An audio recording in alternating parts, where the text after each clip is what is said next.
Ang mga janitor fish na nakuha, hahayaan na lang ng mga mangingisdang mamatay ng kusa sa lupa. Yung mga buhay na nakuha dito, if we just leave them alone, it will take them hours bago mamatay. As compared to sa mga regular fish na nakukuha natin sa ilog, no? So to further observe kung ano nga ba yung features nila sa kanilang katawan, susubukan nating i-dissect. Pumili kami ng mga patay na isda. Yung uso niya hindi doon sa itaas, sa ibaba, sa ilalim. Ito yung nakikita natin sa aquarium na ginagamit niya as suction at paglinis ng algae. Mukhang kakaunti lang ang laman ng isda. So yung fleshy part lang nitong isdang to, nandito lang sa bandang buntot. If you observe it, naandito lang. Oh. I'm using a surgical blade. Pero bukang parang susuko dito sa laman nito.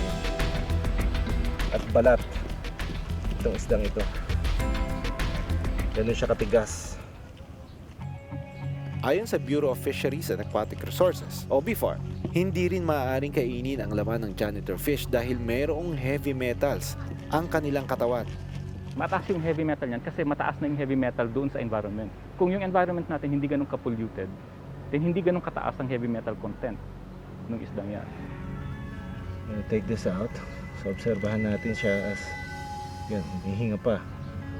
Ito yung mouth. Yung mouth, makikita mo may parang maliliit na bristle-like teeth. Kapag dumikit siya at nag-suck siya dun sa area, look at this. Mag-extend siya ng ganyan.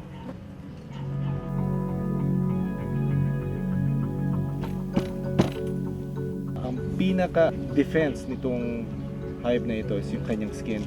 How tough it is, and yung scales niya is equipped with bony structures na pwedeng makapanakit. Kaya talagang kung merong mag-aatake sa kanya, masasaktan at hindi siya masyadong maatake. Ito, may buto. Yung ibang isda, walang buto dito siya. Bony yung structure na ganito. May buto siya dito. Bukod sa kanilang matinding depensa, Hindi ko alam kung gaano sila kadami mag-reproduce at how often. But this is definitely the reproductive system. And ganyan kadami yung eggs niya sa loob. They will eventually become little janitor fish.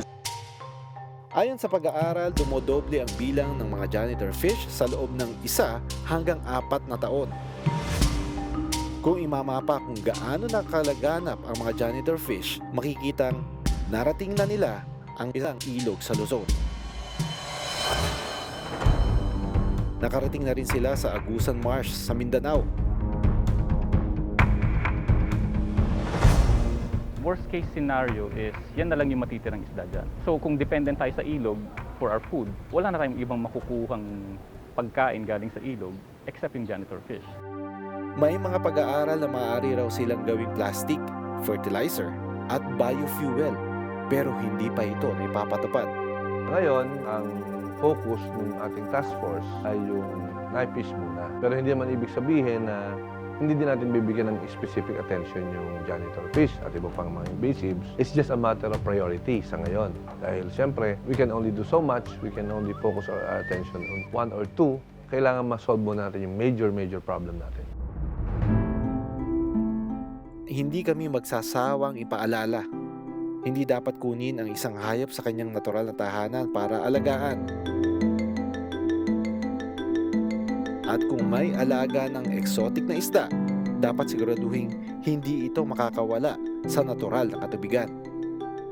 Dahil kung mapapabayaan, siguradong pinsala ang kahihinatnan.